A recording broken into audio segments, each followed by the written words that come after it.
hello, and welcome to another edition of Washington Talks. I'm your host, Ron King of RKPRadio.com, and we are privileged to have as our guest today a gentleman who is third-generation Italian-American, a lifelong barber, and the previous mayor here in the city of Washington, Pennsylvania.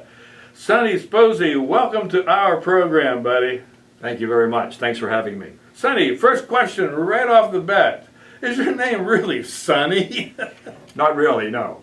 It came about when my grandmother decided to call me Sonny, and everybody picked it up, and it's been that way for years. So Grandma, way back when? Grandma, way back when. She called you Sonny, and that was the end of that, That's huh? the way it caused it, yes. Okay. And your real name is what? It's Lois Anthony Spossey. Okay. Spossey, wait a minute. What about that last name? That does not sound Italian either. Did Grandma mess with that name too, Sonny? No, Grandma didn't mess with that name, but the teachers where my father went to school decided that Esposito, which is the Italian name, decided that Spossey was easier for her to say, and so that's how he got to be Spossey. Okay, so once the teacher said the name was Spossey, the entire family name became Spossey. That's right. I suppose back in those days they didn't send any certificate into the state and say we changed whatever people called themselves is what they called themselves, right? That's exactly what I understood. Yeah, that Esposito, the way you pronounce it. You know, it sounds a whole lot like almost Esposito for the Spanish and Sonny, were you born in Washington, PA? Yes, I was. Actually, I was born in a house on West Chestnut Street, the 300 block of West Chestnut Street. And later, when I got just a little bit older, my dad and mother built a house up in Bellevue. Bellevue. Well, for the people out of town, yes, and even the people in Washington, I bet you half the town or more, they do not know where Bellevue is. Could you give them a general idea? Like you're going up West Chestnut Street and you turn left someplace and get up in there, right? Yeah, you turn left on Altamont, and up in there, Fulton Street will come to pass. And right on Fulton Street is where we lived a major part of our life. Okay, Bellevue. So it really is up on the hill. Yes, it is. And Sonny, your parents, were your parents born in Italy? No, my parents were not. Okay, where were your parents born? Well, my understanding is that they were born both down around Brownsville, Pennsylvania.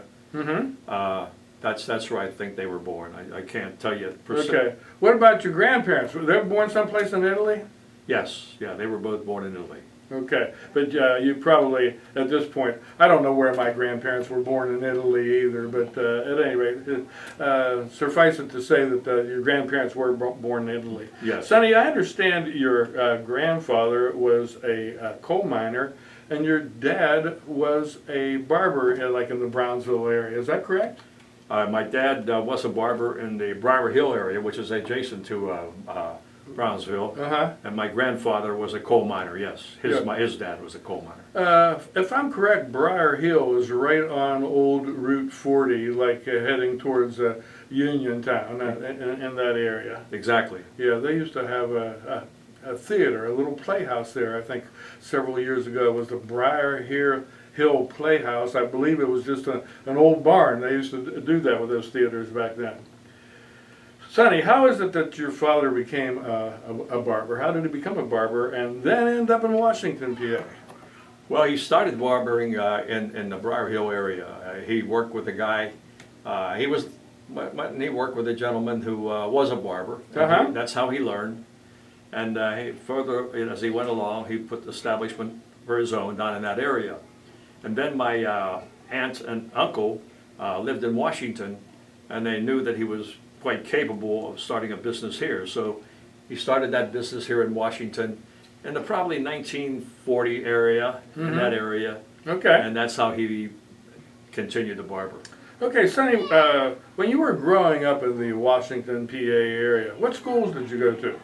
Well, when I grew up in the Washington, PA area, of course, I went to Bellevue, it's grade school. Then I went to Trinity High School. When I left Trinity High School, I went to W&J for 2 years. I went to Penn Commercial College for a year, and those type things are what I did. Okay. You know, it's almost impossible to believe, but you and I, not at the same time, we both attended Bellevue Grade School. It was one of the few schools in this town. It was in the Trinity School District, I believe. Yes. And it actually had a belfry on top. It was an old wooden two-story schoolhouse. And the thing I remember the most about it, Calabro's Italian store was right next to Bellevue School, and at recess, my favorite subject of the day, we'd roll over there and buy our penny candy. So, boy, if that Calabro's grocery store, if they didn't have a captive audience, I don't know who. Oh yeah, they did. It was great. Yeah, do you recall going over to? Oh, absolutely. They were so nice to us younger people, so we enjoyed that. Yeah, yeah. Sonny, how old were you when you started cutting hair? I was just out of high school, and I was probably 18, I would guess. Mm-hmm. And my dad was barbering, of course, as we just said before. And I went down and one day. He had a two-chair shop, and my uncle had worked with him and left. So I told my dad, I said, yeah, you know, I'd like to learn to work that shop. Maybe you could teach me how to barber. And he said, no. He said, you're going to go to college. Mm-hmm. He never pressed me at all to do it. Uh-huh. Matter of fact, I think he wanted me to do that other than that. But he began to teach me, and I learned. And as things went on, thank God I had a good success, and I just stayed with that. Well, you were in the heyday of Italian-American barbers in Washington, though. I mean, it was a good time to be an Italian barber in Washington, PA, wasn't it? Believe me, it was a great time. So your dad, rather than say, hey, you're going to join the family business, said, hey, I don't want you to join the family business, huh? That's essentially what he did. Okay. Sonny, do you remember where your first barber shop was located in Washington? It was not far from where I was born. It was on 355 West Chestnut Street, in the 300 block, actually, of West Chestnut Street. Okay. And that's where I was born. That's pretty nice. Well, folks, recently we had the pleasure of visiting Sonny in his barber shop, which still exists to this day, on West Chestnut Street in Washington, PA. And while we were there, we took a few pictures and also got to look at some interesting old barbershop and even some old family photos. Well, we turned all of that into a nifty little video, and we'd like to show that to you now. So would you run that clip, please?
Well, we are back talking to Mr. Sonny Spossey of Washington, Pennsylvania. Sonny, when I was a kid growing up in Washington, it seemed like there was an Italian barbershop on every corner in this town. How many Italian barbers do you think that Washington had in its heyday? Well, I was secretary treasurer, financial treasurer for the inter-union that we had, and I know that there were at least 40 barbers in Washington. Not all, there were maybe two in some shops and like that, but there were at least 40 barbers. Okay, 40 barbers. So that's more barbers than you didn't have 40 shops though, because No. there were a couple chairs and some of the things. That's right. Sonny, as many people in Washington know, not only were you a lifelong barber in this town, but you also served as mayor for many years. How many terms did you serve, and how many years total were you mayor of Washington, PA? Yes, I served 4 terms, and I was mayor of the city of Washington for 16 years. Was that consecutive terms, No. Sonny? No. So you were mayor, what, for a couple of terms, and then you weren't mayor, and then you came back and you were mayor again, something like that? In interim time, I was treasurer of the city of Washington. Oh, okay. That was 4 years also. So you stayed in public service for a long yes. time, Yes. didn't you? Sonny, what were the circumstances that led you up? You're cutting hair, and all of a sudden you're mayor. How did that happen? Well, I was involved with Washington Youth Baseball, and we would go around the various municipalities asking for financial support. Mm-hmm. And we happened to be in Washington at the council meeting one evening, and I'm listening to the people having a discussion, and I'm thinking, that's interesting to me. I think I could probably do that. So I go back to my shop and I start talking to some of my friends, and they said, well, Sonny, you should run for office. You kind of have the personality to do that. Mm-hmm. So that's where it all started, and just rolled on. Okay. And so you ran for mayor. Were you successful in your first bid at mayor? Yes, I was. Okay. You have any idea approximately when that was? I'm thinking around 1992 in that Mm-hmm. area, but I'm Sure. not certain of the time. No problem. Sonny, I'm sure there were probably a few people back then who said it had to be. I know human nature. What on earth does a barber know about running a city? And how did you respond to that? Well, I indicated to them that, I've worked with funding, in college, and I worked with funding at Penn Commercial, Mm-hmm. and I knew that I was running the business for a long time. And running a business is a little different than running a city, of course, but it's good background. Hey, it's the same thing as a family. You need to have more money coming in than you have going out, right, Sonny? It works that way, absolutely. Sonny, what would you say was, in your opinion, your greatest achievement while you were mayor? What are you the most proud of? Well, I'm very proud of the fact that when I became mayor, the city was in a financial strait, and I was able to work with my co-partners in city government, and we were able to bring it out. And that was very important. And then there were several organizations that I was involved with. Neighborhood Drug Awareness Corps was one of them. We would go to various schools and talk about drugs. Uh-huh. The other thing was the Open Doors for the Handicapped, where Wow. we were making sure there was an access for people with handicaps.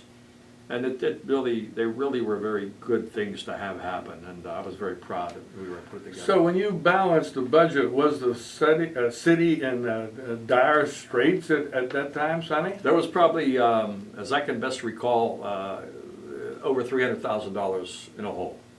So we had to work to get it straightened up. Wow, I tell you what, you'd have to do a lot of bake sales to get out of that hole. Well, there was more involved in bake sales, but we did get out of the hole. Sonny, recently, as you well know, the Italian Heritage Festival was held in uptown Washington, PA, and many other Italian-American barbers who worked in Washington, you and they, were publicly recognized and honored for your many years of service to the community. How did that make you feel? Anytime I think about it, I get choked up, because a lot of these guys were very close. We were close in our organization. Uh-huh. Having some discussion with them, I hadn't seen several of them for a long time, and they were just good people. They were good people to be around. I happened to attend that event and was sitting right in the front row when you folks were receiving your honor. And a couple of the barbers in those folding chairs right in front of me had tears in their eyes. yeah. Sonny, you could see that. I'm sure a lot of those gentlemen worked their whole life. Nobody ever gave them any honor. No, they just were expected to be at the barbershop, open the front door every morning, close it every night, and do that for 40 years in a row, and that was that, right? Well, that's the way we were trained. Yeah, sure. Sonny, we can't begin to mention all of the Italian American barbers that have worked in Washington. We certainly would be remiss and leave out a few. It's just impossible to do it. But could you mention just a few names of barbers that come to mind to you that were your good buddies? Well, Mr. DeCensi was, he was in business up a block up the street from us. He was very close to me. And Patsy? Patsy DeCensi, Uh-huh. Lou Belcastro Sr. Okay. These guys are all people that I kind of got close to, and they were very good people. Yes, yes. And the gentleman too down, and Floyd and Roscoe and his brother. Uh-huh. You know, they were all good people, very good people to be around. I had some barbers, Italian-American barbers in my family. Jimmy and Baptiste D'Alessandro operated down on South Main Street. And also my first cousin Bobby Lucatardo, Sure. and his dad Dominic, they called him D. D's barbershop was up on Walnut Street for many other years. Some other names that come to mind, I've written them down here so I wouldn't forget. Don and Frank Zenner, do you remember those Sure, guys? sure. Rich Sanson, Floyd Yes. Marasco, Carmen Alberta, Tony and Angelo Russo, Yes, Mike Michio, right, Frank Palermo. yes, I knew most of these guys. Joe and Tony Lupino, did you know them? absolutely. Okay. Tony DeCero, Patsy DeCensi, we mentioned him. Louis Rita Yeah. went on to be a chef and owner of rrestaurants after that. Yeah, Yeah, he cut my hair. John Tiano, he cut my hair too. Ralph Greco, Frank Julian, Louis Belcastro, and another guy that cut my hair. I guess I had a lot of barbers, Italian-American barbers. Patsy Semino, who Sure. just passed. and his two brothers. Yes, oh, that I did not. He had two brothers that were barbers also. Yeah, sure. Do you recall their names? Well, Johnny was one of them. The other one I can't remember. Johnny Semino Orchestra. Exactly. He was more known for that big band that he had all those years, wasn't And he? they were excellent. And Patsy, I know he played for one of my class reunions. He's a trumpet player. Oh, he sure was. Did you play any musical instruments? I played trumpet whenever I was in high school. Oh, you did? You know, I marched in a marching band, the whole thing. Like Oh, that is so cool. Folks, if you would like to learn more about our local Italian-American heritage as it pertains to Washington, PA, there is a website that you can visit for more information. And that website is primoitaliano.org. Primo Italiano, all one word, .org. Or you could email Tina Calabro at tina.calabro@verizon.net. That's tina.calabro@verizon.net. Well, Sonny, I see our time is just about up for this edition of Washington Talks. Thank you so much for coming down and being our guest today. Thanks for having me. Really appreciate it. It was fun learning about all those old Italian barbers. Yeah, I used to shine shoes in a barber shop. Well, Sonny, I think our time is about up then. So, folks, on behalf of past mayor and Italian-American barber Sonny Spossey of Washington, PA, this is Ron King of RKPRadio.com saying so long till we catch you next time on Washington Talks. Thank you very much. Appreciate it. Thanks, Amelia.